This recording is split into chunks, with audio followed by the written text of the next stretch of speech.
অন্যদিকে নাম না করে শুভেন্দুকে নিশানা শওকতের।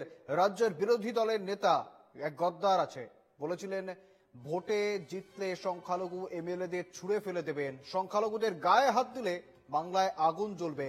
হুঁশিয়ারি ক্যানিং পূর্বের বিধায়ক শওকত মোল্লার।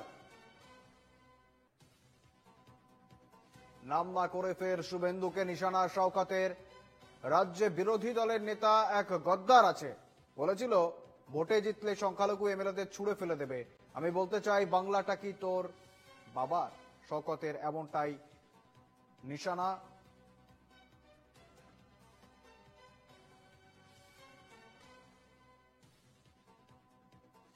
আমার সঙ্গে রয়েছেন প্রতিনিধি আলমগীর মোল্লা। আলমগীর, কার্যত শওকত মোল্লা আবারও বিরোধী দলনেতা শুভেন্দু অধিকারীর উদ্দেশ্যে রীতিমতো একেবারে হুঁশিয়ারি দিলেন, ঠিক কি জানাচ্ছেন তিনি?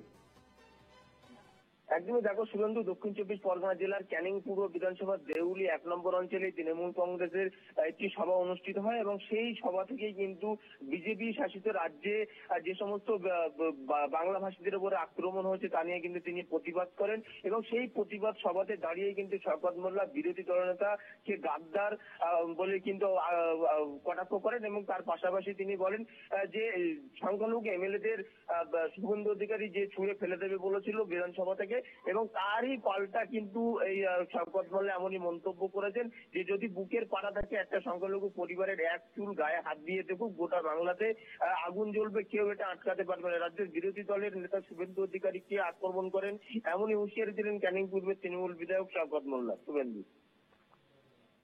একেবারে আলমগীর, আমরা কার্যত যে ছবি দেখছি বর্তমানে ভাঙড় থেকে কার্যত একের পর এক ঘটনা উঠে আসছে, সেক্ষেত্রে শওকত মোল্লা